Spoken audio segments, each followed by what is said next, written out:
I think this headline says it all from a report that came out last December. Is GTA 6 woke? DEI employee certifications highlight the quiet shift threatening Rockstar. And that's because a lot of people were noticing on Rockstar's website that they have certain pages for their dedicated to the DEI driven agenda that they have at the company. And this was troubling to a lot of people because we've seen time and time again recently within the gaming industry, actually just the entertainment industry as a whole, where companies that have fallen victim to this sort of thing, trying to push a DEI driven agenda or a woke agenda, depending on how far they go with it. And as a result, the products that they've been producing have been suffering. Now, this would be strange for GTA to go down that route because as a franchise, it's one that's kind of gone against the grain in many respects. And it just seems like it'd be unthinkable for GTA to be a woke game. But when this report came out, a lot of people were kind of concerned about it. But it seems like not all companies that have been kind of pushing this agenda in the past are true believers in it. Some companies are. Ubisoft is one that I've talked about in the past on this channel, because the higher ups at Ubisoft has said that they understand that pushing that sort of agenda hurts them as a company, but they still believe in the cause, so they're going to continue doing it.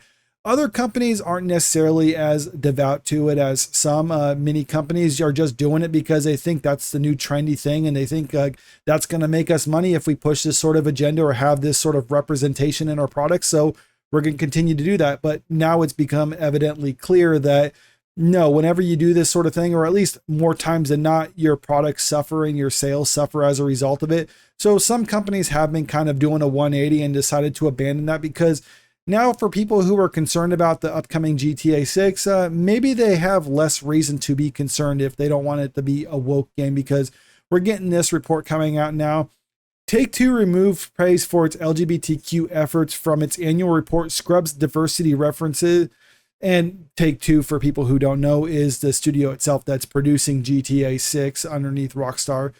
Grand Theft Auto, NBA 2K, and Borderlands publisher Take-Two Interactive has deleted references to diversity and inclusion from its annual report to investors this year. And a list of employee awards it boasts about each year no longer includes 2 accolades it was granted for its support of LGBTQ employees. So it seems like they're definitely trying to walk back, or at least conceal the fact that they were supporting these type of groups in the past, and those groups in turn supported them. Those changes are amongst the most eyebrow-raising in Take-Two's voluminous 2025 10K annual report, which was filed to the Securities and Exchange Commission on Tuesday. The changes resemble the disappearance of diversity language from the most recent annual reports for some of America's biggest corporations, including Disney, Google, GM, and Intel.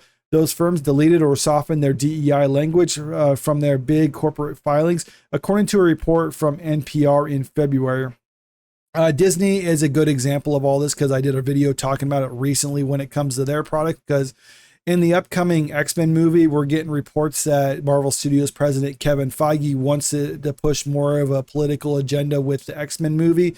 Meanwhile, CEO Bob Iger doesn't want to actually do that sort of thing, and he just wants to make something that will appeal to wide audiences, as opposed to doing something that would be more divisive to a large portion of the audience, because Disney has seen in the past that movies that they've been putting out that have been pushing these sort of agendas has failed to turn a profit for them. Meanwhile, the ones that have steered clear of these sort of things have been very successful for Disney. So maybe Bob Iger, as the head of Disney itself, would kind of want Marvel to kind of follow the route where, like, no, we're not going to try to push a divisive political agenda with our products. We're just going to try to make something that audiences like.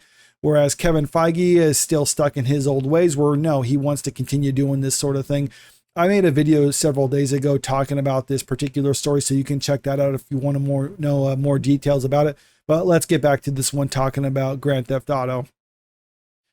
10K reports are filed by all publicly traded companies in the United States to inform investors about its operations. They offer a thorough look at how a company defines itself, how its business works, the risks it believes it faces, and how it has performed financially. Take-Two has not explained its changes and declined to comment when asked about them by Game Giant. The changes are nevertheless consistent with the company that would want to avoid the attention of the Trump administration. In March, the Justice Department and Equal Employment Opportunity Commission, amplifying U.S. President Donald Trump's disdain for DEI, stated that DEI initiatives, policies, programs, and practices may be unlawful if they involve any employee or other covered entity taking an employment action motivated in whole or in part by an employee's or applicant's race, sex, or other protected characteristics.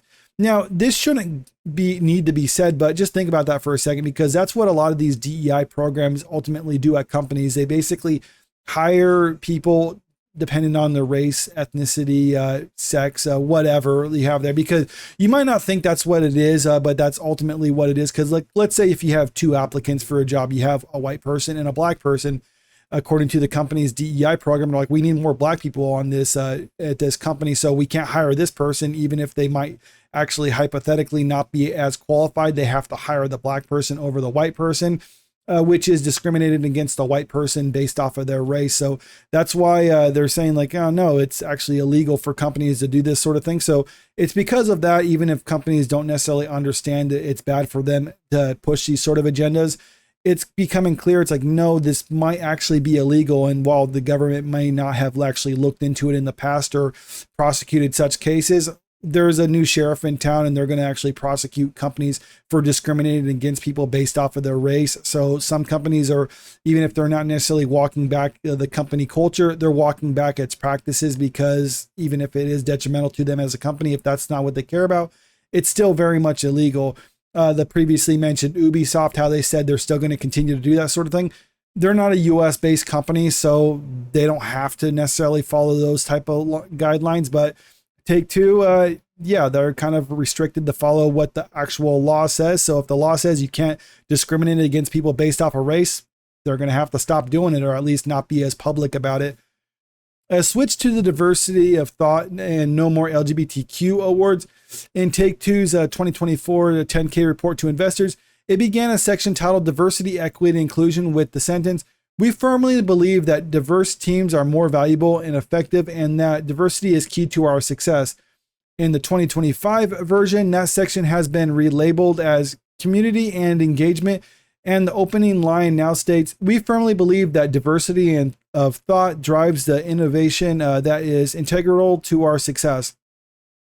And diversity of thought has been considered like a right-wing perspective on this sort of thing. They say, because yes, I think it's probably better instead of just saying like diversity is our strength, but it's like if they're all just thinking the exact same thing, it's probably not necessarily the best approach. Having different perspectives though, which is what diversity of thoughts are, maybe that's what they're trying to go down, or maybe they're just trying to be a little bit more discreet about what they're doing, because this is something that we've seen other companies do in the past. They haven't necessarily walked back entirely what they're trying to do, or they haven't necessarily changed their perspective. The people in charge at the company are still very much believers in this sort of cause. So instead of actually walking it back, or at least changing how the company culture is, they're basically just trying to conceal this is what they're trying to push. We heard in the past when it comes to, like, I think it was Microsoft was a big example, a company that stopped overtly supporting a DEI driven agenda. But at the company, they were basically just tried to rebrand it in order to hopefully slip it under the radar, because many companies have understood that it's toxic for their bottom line. So if they're going to be producing stuff that is just trying to push these sort of political agendas that's very divisive, and the public finds out about it, well, then obviously they're going to reject what they're producing. But if you can try to rebrand it or maybe conceal it a little bit, then maybe you can slip it underneath the radar. Is this going to say that's what they're doing for GTA 6? I don't know. I can't imagine GTA 6 going down that woke route, but maybe they're going to be doing that. But regardless of all that, I think the game is going to be hugely successful when it comes out, because it's such a highly anticipated game. It's one of those games that I even feel could, even it can't justify it, it could probably still get away with charging $100 upon release.